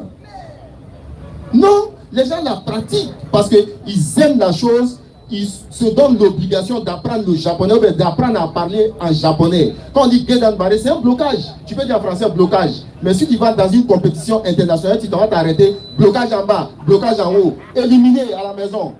Tu vas dire Gedan Barré. Si tu ne dis pas ça, tu vas à la maison.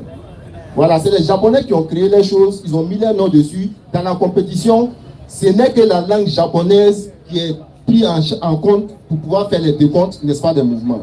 Donc c'est cet exemple-là que je voulais te donner. Si la Bagou a quelque chose à ajouter, Inch'Allah. Bon, moi je pense que c'est simple. Hein. En islam là, il rit déjà. En islam, si quelqu'un dit qu'on ne prie pas dans une autre langue, en dehors de la langue arabe, c'est faux. Je précise. Il y a ce qu'on appelle le culte. Nous vouons 5 fois par jour un culte exclusif et sincère à Allah, qu'en arabe, dans la langue liturgique de révélation. Excepté cela, nous prions dans toutes les langues. Parce que prier, c'est le fait de demander, d'évoquer, de demander, d'invoquer, etc. Je peux dire, mon frère, je te prie de me donner la montre que tu portes. Est-ce que je t'ai adoré? Est-ce que je t'ai voué un culte? Non. Donc la prière, on la fait dans toutes les langues. Moi, je peux faire des prières tout de suite là, en sénifo à Dieu, en malinké à Dieu, en anglais à Dieu. Mais ce qui est du culte que Dieu lui-même a révélé, et il nous a prescrit de faire 5 fois par jour, c'est ce qui est fait dans la langue liturgique, de sorte qu'à travers ce seul culte-là et ce seul moyen, nous soyons un face à lui et que son unicité se manifeste dans chacune de nos actions. 1. Nous avons une seule Qibla, qui reflète l'unicité de Dieu, une seule langue dans le culte qui relève son unicité, un seul prophète qui nous a été envoyé, qui relève l'unicité, un seul... C'est-à-dire que des mêmes mouvements, quand nous prions, c'est le même mouvement. Quand l'imam va en recours, c'est le même mouvement. Quand il va en soujoud, c'est le même mouvement. En fait, personne ne va devancer l'autre, etc. Donc, tout ce qu'on fait en islam, c'est calculé et c'est bien ordonné. Tout est synchronisé. Tout ça pour refléter l'unicité d'Allah. Merci. Salam alaikum. On dit qu'il y a un véhicule 4852 qui est garé devant le car. Voilà, le car qui vient sortir. Donc, si le propriétaire est là, qu'il se dirige vers la voiture, Inch'Allah. Quand moi je vais en Chine et puis je veux prier, je ne comprends pas chinois. Je cherche la mosquée. Je demande à quelqu'un la mosquée. Il ne comprend pas français ni sénifo. Mais quand j'entends Allahu Akbar, je sais qu'il y a une mosquée là-bas. Parce qu'on savait, en fait, c'est une communication entre nous en fait. Pendant que l'imam est devant, Allahu Akbar, Bismillahirrahmanirrahim, Alhamdulillahi Rabbil Alamin. Quand il saute un verset ou bien il est bloqué, il s'est trompé, parce qu'il y a un être humain, il peut oublier. Moi qui suis derrière, automatiquement, je lui donne la correction et puis la prière continue, parce que je comprends ce qu'il dit. Mais si lui doit prier en chinois, même à l'école ici, tu parles en français, ça veut dire que tu es allé à l'école.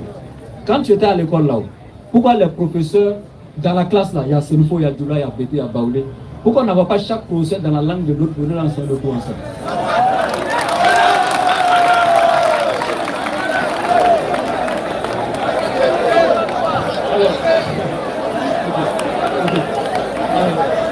Ça s'agit d'ailleurs, parce que depuis que ça a parlé, c'est 45 premières secondes, c'est 46 dernières secondes.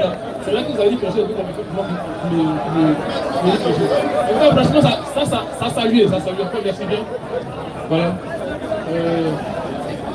Bon.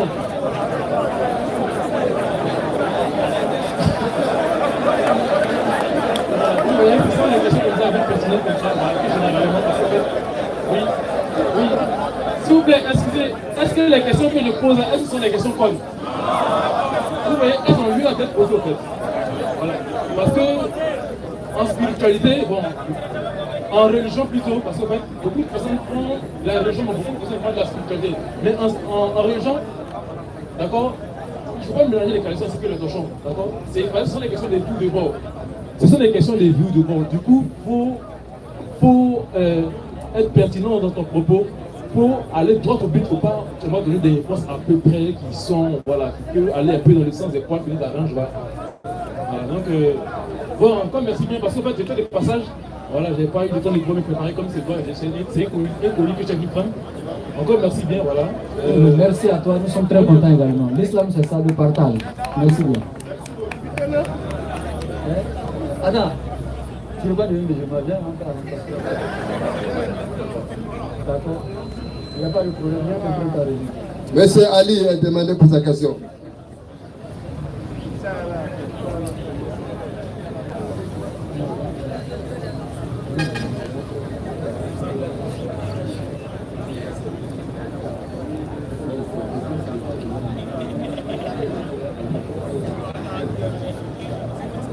Assalamu alaikum wa rahmatullah.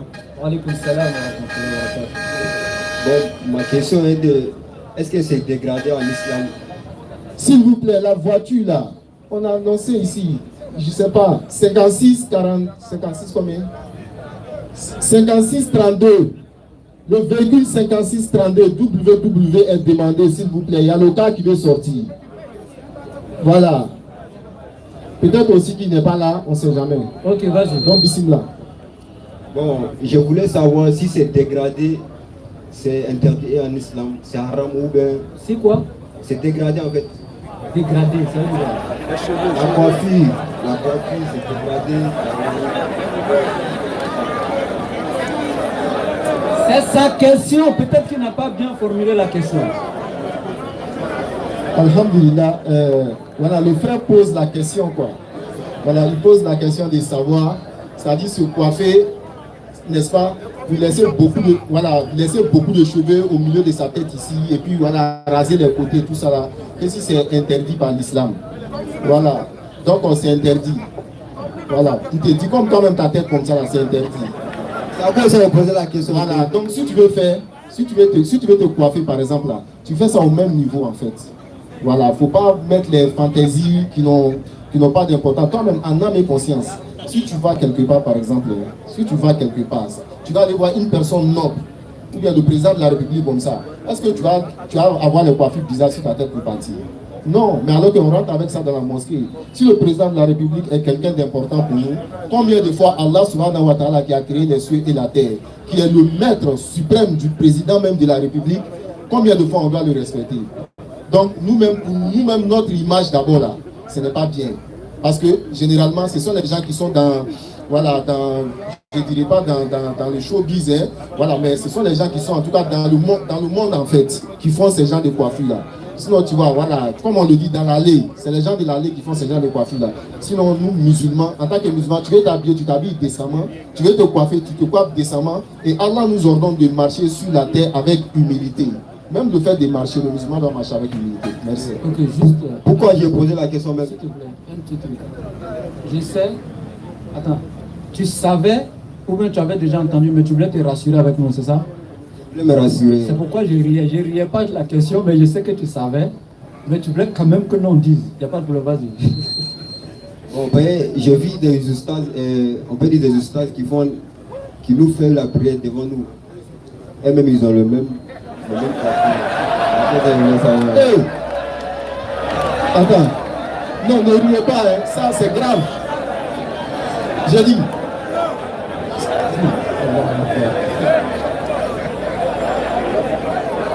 Et les gars, c'est sérieux.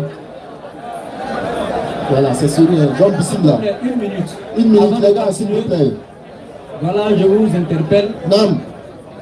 Nous avons notre projet qui est toujours en cours. Non. Le complexe islamique pour l'encadrement des convertis. Oui. Donc nous demandons jour et nuit à chaque musulman de contribuer. Non. Quelle que soit la somme que tu trouveras, que ta contribution soit à hauteur de 100 francs, de 500, de 1000 francs, de 5000, de 1 million, c'est la bienvenue. Nous vous disons que c'est la meilleure Sadaqatul Jariya, une aumône perpétuelle. Même après ta mort, tant que ce centre-là continuera de former les gens, rien que pour la cause d'Allah, tu auras des hasanats dans ta tombe. Aujourd'hui, Allah, lui, t'a tout donné. Quand tu sortais du ventre de ta mère, tu es venu bredouille. Tu n'avais rien. ni amis, ni relations, ni argent, ni société, ni habits, ni chaussures, ni quoi que ce soit. Et Allah il dit,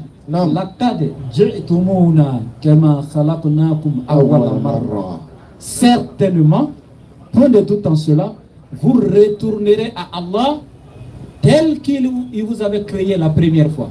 Tu retourneras sans tes entreprises, sans tes sociétés, sans tes économies, sans tes relations auprès d'Allah, sans habits, sans chaussures. Subhanallah.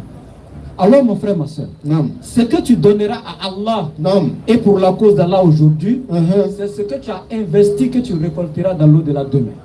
Mais ce que tu as mis dans tes immeubles, dans le luxe, dans les belles voitures, dans les belles épouses, dans les beaux enfants, tu n'auras rien de cela auprès d'Allah parce que tu as investi ça dans Dunya et tu as joui de ça dans Dunya, donc tu as eu ta récompense ici-bas. S'il vous plaît, contribuez. Nous, DDR, Allah il nous dit wa anfiqu mimma razaqnakum. Faites du bien, soyez bienfaisants, partagez ce que Allah vous a octroyé. Comme bien.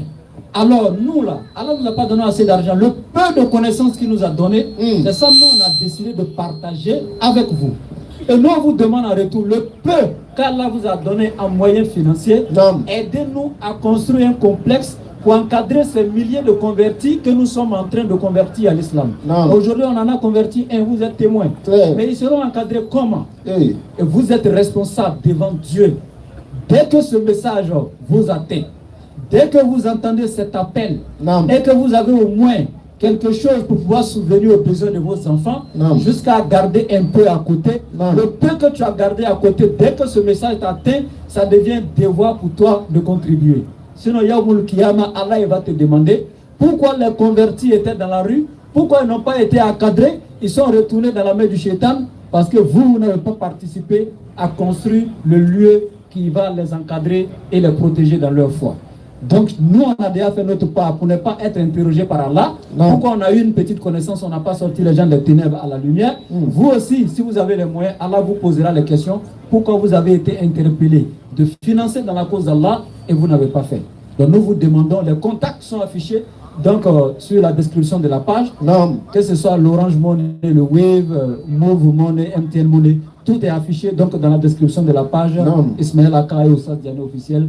Donc vous pouvez, Inch'Allah, participer. Merci. Merci beaucoup, Ibrahim. Monsieur Dosso a demandé pour sa question. Oui. Bon. Monsieur Dosso. Monsieur Dosso. Monsieur Dosso a demandé. Monsieur Bamba. Monsieur Bamba a demandé pour sa question.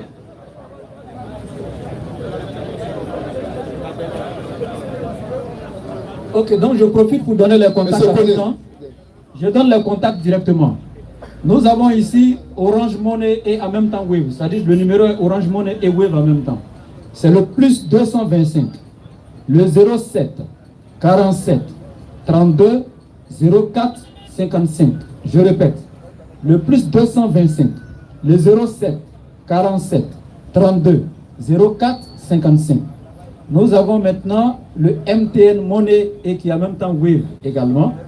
Le plus 225 05 05 40 86 85. Je répète, plus 225 05 05 40 86 85. Et nous avons le Move Money. Le plus 225 01 43 66 33 44. Plus 225 01 43 66 33 44. Merci. Bismillah. Ok, assalamu alaikum. Wa alaikum salam wa rahmatullah. Bon, j'ai une question simple mais qui est un peu complexe. D'accord, qu'Allah facilite. Parmi les 6 piliers de la foi, nous avons le dessein. On dit de croire au dessein, qu'il soit bon ou mauvais. Mais pourquoi quand c'est mauvais, là, on dit que c'est notre volonté? Alhamdulillah Rabbil Alamin. Oustaz Diané a répondu à ça ici maintes et maintes fois. Voilà, donc je vais répondre pour dire quoi? Pour dire quoi? Par exemple, Allah nous a créés lorsqu'Allah nous a créés, il nous a donné un manuel de fonctionnement, oui ou non? Allah nous a donné un manuel de fonctionnement, n'est-ce pas? Comment on doit se comporter dans la vie pour éviter quoi? Comment on doit se comporter dans la vie pour éviter, n'est-ce pas, c'est-à-dire un destin malheureux, par exemple. Alhamdulillah. Donc, il a pris exemple sur le courant que nous utilisons pour, n'est-ce pas, alimenter nos appareils là. La CIE nous a donné le courant, c'est pour nous servir pour alimenter, n'est-ce pas, nos appareils. Et lorsque toi tu prends, c'est-à-dire que tu prends un tournevis qui n'a pas de manche et tu t'en fous dans comment on appelle, dans la prise. Si courant t'a secoué, tu es mort là, qui a fait? C'est toi-même. D'accord. Donc, voilà, ok, s'il te plaît, s'il te plaît. Si courant t'a secoué, c'est qui? S'il te plaît. C'est toi-même, ça c'est toi-même. C'est toi-même, non? Tu savais que courant l'a secoué, non? Allah nous a créé, il nous a donné quoi? Dans la sourate 33, verset 72 et suite, Allah dit, il a donné la charge, c'est-à-dire qu'il a donné la charge aux montagnes, n'est-ce pas, aux cieux, et comment on appelle, à toutes d'autres créatures qui sont un peu plus immenses que l'être humain. Il les a donné, n'est-ce pas, la volonté de choisir, mais le choix d'avoir le choix. Nous avions proposé aux cieux, Nam, à la terre et aux montagnes de responsabilité, Nam, de porter la charge de faire le bien et d'éviter le mal. Nam. Ils ont refusé de la porter et en ont eu peur. Ils en ont eu peur parce que, alors que l'homme s'en est chargé. Alors que l'homme s'en est chargé. Car il est très injuste envers lui-même et très ignorant. D'accord. Allah a donné la responsabilité de porter, de faire quoi? Le bien ou le mal. En d'autres termes, je vais te dire quoi? Allah a donné le libre arbitre à l'être humain. Quand Allah dit, ne vous approchez pas de la fornication, car c'est une turpitude et quel acte blâmable. Quand Allah nous dit ça là, et puis toi tu t'en vas, tu dis non, c'est tout, il m'a fait. Maintenant, si tu t'en fait que tu as chopé une maladie là-bas là, c'est Allah qui a fait le destin, ouais, c'est toi-même qui as choisi d'aller faire, et puis le destin, le sort s'est accompli comme toi. Je réponds quoi? Oui, c'est une question. Ok. Mais c'est que moi j'aimerais savoir là. Non. Oui, Non. je viens avant de répondre à la question là. Aïe. D'accord. Allons-y. Avant de venir sur terre là, tu étais déjà écrit ou bien c'est nous on modifie? D'accord. Allah nous a donné le libre arbitre là. C'est pourquoi Allah a dit dans la sourate, Allah a dit dans la sourate Shams, Allah a dit dans la sourate, ça veut dire que Allah a dit dans la sourate Shams, il dit Fa'alhamaha fujuraha wa taqwaha. Allah a créé l'âme et il a donné à l'âme le libre choix. Il a mis ce qui est mauvais dans l'âme et puis il a mis ce qui est bien dedans. Maintenant il te donne quoi? Il te donne le libre arbitre à toi de choisir. Maintenant si tu choisis de faire le mal, c'est toi qui choisis. Et puis le destin là, ça s'accomplit à toi. Dans un hadith du prophète sallallahu alayhi wa sallam, il dit, le prophète il dit, chacun de nous a une place en enfer et au paradis. Maintenant quand Allah t'envoie dans le monde, il te dit, il faut faire le bien, il ne faut pas faire le mal. Si tu fais le mal, voici ton sort. Si tu fais le bien, voici ton sort. Toi tu viens dans ce monde et tu choisis de faire le mal. Et puis tu dis non, comme Allah avait déjà écrit. Allah a écrit là, quand Allah a écrit, il a écrit deux. Il t'a montré ce qui est bien et ce qui est mal. Il a réservé ta place dans l'enfer et dans le paradis. C'est pourquoi les gens du paradis là, ils auront des places immenses parce que la majorité des personnes qui avaient leur nom qui étaient déjà prescrits dans le paradis vont choisir de faire le mal. Et lorsque les gens du paradis vont entrer, on va prendre leur place pour les donner comme bonus. Ah, ils ont choisi d'aller de l'autre côté là-bas, donc là, prenez leur place. C'est comme ça que ça se passe. Donc c'est toi-même qui choisis quelque chose et puis Allah te laisse partir dessus. Okay. Voilà, ça n'a rien à voir avec, c'est Allah qui a écrit. C'est une très belle question que tu poses, parce que c'est vraiment souvent confus. Les gens, voilà, ne savent pas de quoi il s'agit. Mais sache que le destin, effectivement, ça existe. Mais comment? Tous ceux en quoi Allah nous a fait le don du libre arbitre, il n'y a plus de destin là-bas. J'explique. Par exemple, naître pour venir sur la terre en tant que garçon ou femme, est-ce que ça dépendait de ta volonté? Tout ce qui est indépendant de ta volonté, c'est là que s'applique le destin. Tu comprends? Il y a des hommes ou des femmes qui ne peuvent pas faire enfant. Ils sont stériles, de naissance même. Est-ce que c'est leur faute? Est-ce qu'ils ont choisi cela? C'est Allah qui a voulu. Ça, c'est le destin. Mais après, maintenant, Allah, il t'a donné un manuel d'utilisation. tel que chaque appareil, même téléphone, frigo, télé, quand tu payes, il y a un manuel d'utilisation qui est dedans. Ils ont écrit comment tu dois utiliser pour que ça reste longtemps avec toi. Allah, il nous a fait accompagner aussi de notre manuel d'utilisation qui est le Coran. Aussi, tu étais au temps de Moïse, on allait dire la Torah, le Zabou, l'Injil, etc. Qui est un code de loi, un code de vie et un code de conduite. Et du moment où il nous a donné ça, il nous a donné ce qu'on appelle le don du libre arbitre. Il nous a donné la faculté de discernement, l'intelligence naturelle, pour connaître ce qui est bon et ce qui est mauvais. Là, maintenant, il te donne le choix de choisir. Là, ça, ce n'est pas indépendant de ta volonté. Si de suite, là, le téléphone de quelqu'un est tombé, tu as vu, il est en train de partir, il n'a pas vu. Prends pour lui donner ou pas là. Tu as le pouvoir de le faire, non? C'est toi qui choisis si tu vas lui donner ou pas, non? Est-ce que ça, c'est la volonté d'Allah? Hein? Tu ne réponds pas? Non. Donc, c'est un peu ça. Donc, je prends un exemple. Quand tu sors, tu veux traverser et puis tu as eu un accident. Est-ce que tu as cherché l'accident? Est-ce que si tu avais le pouvoir d'éviter, tu n'allais pas éviter? C'est la volonté d'Allah. Tu as compris? Voilà, mais tu es levé pour aller commettre la fornication. Quand tu partais derrière la petite au quartier là, qui t'a poussé pour aller là-bas? Tu avais le pouvoir de ne pas partir, non? Donc tu as parti, non? Ok, merci. Ok, ma dernière question est sur le Coran. J'aimerais savoir l'explication du verset de la Sourate 32, verset 13.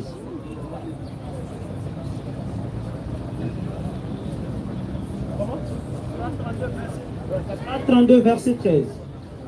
Si nous voulions, nous apporterions à chaque âme sa guidée, mais la parole venant de moi doit être réalisée.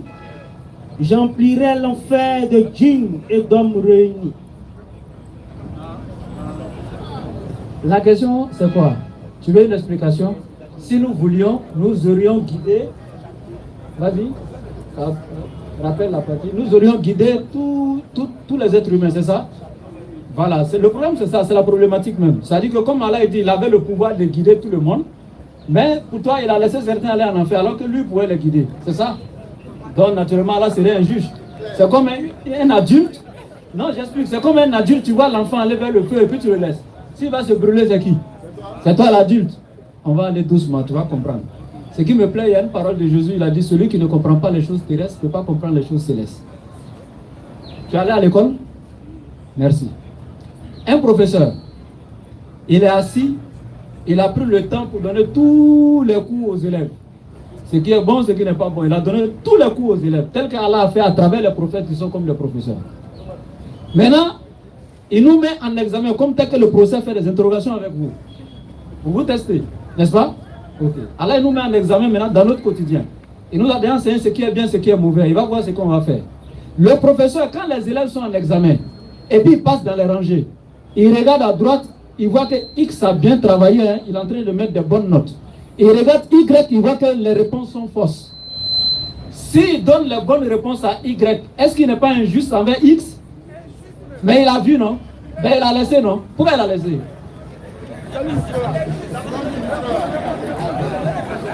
Pourquoi il a laissé? Bon, il a laissé pour ne pas être injuste. Parce qu'il a enseigné à eux tout ce qu'il faut faire. Donc si l'autre là s'est entêté pour ne pas bosser son coup, c'est son problème. Allah nous a déjà tout enseigné. Si toi tu t'es entêté pour aller faire le mal, Allah ne va pas te guider, hein. Il t'a donné le don du libre arbitre, ce qui est bon et ce qui est mauvais. À toi de choisir. Merci.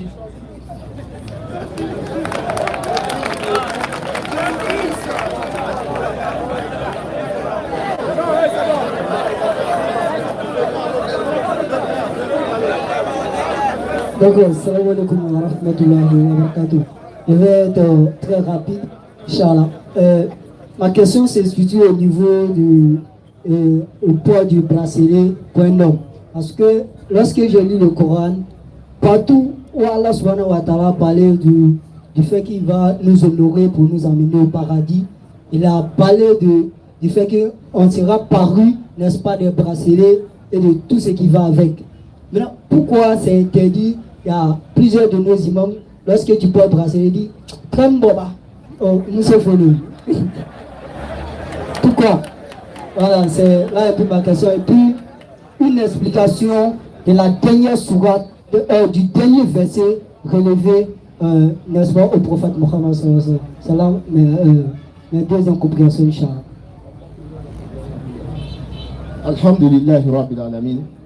Allah subhanahu wa ta'ala nous a dit dans le Coran, il dit, vous avez en le messager d'Allah un excellent modèle à suivre. Ok?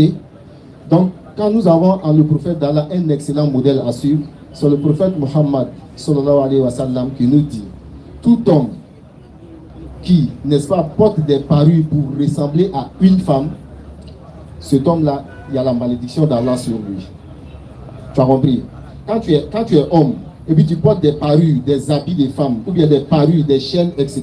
Quand tu portes les chaînes des femmes là, Allah dit, le prophète dit à la malédiction d'Allah sur toi. Ça fait un. Secondo, Allah nous dit dans le Coran que lorsque nous serons dans le paradis, il y a des choses qui nous sont interdites dans ce bas monde là, ici là. Quand tu t'abstiens à ne pas pratiquer ces pratiques là, Allah dit, tu auras ça dans l'au-delà. Je te prends un exemple tout court. Allah dit le vin. Le vin est une abomination, œuvre de diable. Éloignez-vous afin que vous réussissiez. C'est ce que Allah a dit dans le Coran. Mais en même temps, Allah dit, dans le paradis là, on aura à boire du vin. C'est-à-dire qu'on aura à boire le vin d'Allah subhanahu wa ta'ala, qu'il a réservé bien sûr pour n'est-ce pas, ceux qui ont cru en Allah et en son messager. Donc si on ne porte pas des bracelets, c'est le prophète qui a interdit aux hommes, n'est-ce pas, de porter les bracelets. Parce que les bracelets, ce sont des parures des femmes. Bracelets, chaînes, comment on appelle, les oreillettes et tout ça. Ce sont les parures des femmes. Donc si tu respectes les paroles d'Allah ou les paroles du messager Muhammad sallallahu alayhi wa sallam, tu ne vas pas t'entêter à porter ces genres de choses-là. Parce qu'à cause de ça seulement là, tu peux avoir un châtiment dans la tombe à cause de ça. Pour avoir, n'est-ce pas, nié les paroles, les interdictions que le prophète a données. Donc sur ce, Inch'Allah. Comme il est déjà l'heure, je réponds rapidement. Le dernier verset révélé, non? C'est le verset 281 de la sourate 2, qui est le tout dernier révélé. Et Allah dit, Bismillahirrahmanirrahim. Wattaqu yawman turja'una fihi ila Allah. Summa tuwaffa kullu nafsin ma kasabat wa hum la yuzlamun. Allah dit, et craignez le jour où vous serez ramenés vers Allah. Alors chaque âme sera pleinement rétribuée de ce qu'elle aura acquis. Et ils ne seront point lésés. Allah dit de craindre le jour du jugement dernier, le jour où chaque membre et chaque être humain va avoir le salaire des œuvres qu'il a posées sur la terre, c'est-à-dire le salaire de ses actions qu'il a posées ici, mal ou dans le bien. Allah dit de craindre ce jour-là, c'est ce jour où tu seras récompensé. Soit tu iras au paradis, soit tu iras en enfer. Mais sache que le jour où Allah va te donner ton salaire, il ne va pas te léser. Ça dit, là-bas, là, si tu as 10, tu as fait 10 bonnes actions, tu auras le mérite de 10 bonnes actions. Il ne va pas enlever un seul. C'est comment les gars? Si tu as fait 30 mauvaises choses, il ne va pas enlever, il va rien enlever de la somme. S'il veut te faire miséricorde, mais il ne va rien ajouter sur ton mal. Parce que s'il ajoute, il t'a lésé. Mais s'il retranche, il t'a fait miséricorde. Allah peut avoir pitié de toi pour te pardonner, mais il ne va jamais ajouter quelque chose de mal sur ton mal que toi tu as fait. Tu comprends? Sur ce, Ashhadu an la ilaha illallah wa ashhadu anna Muhammadan Rasulullah.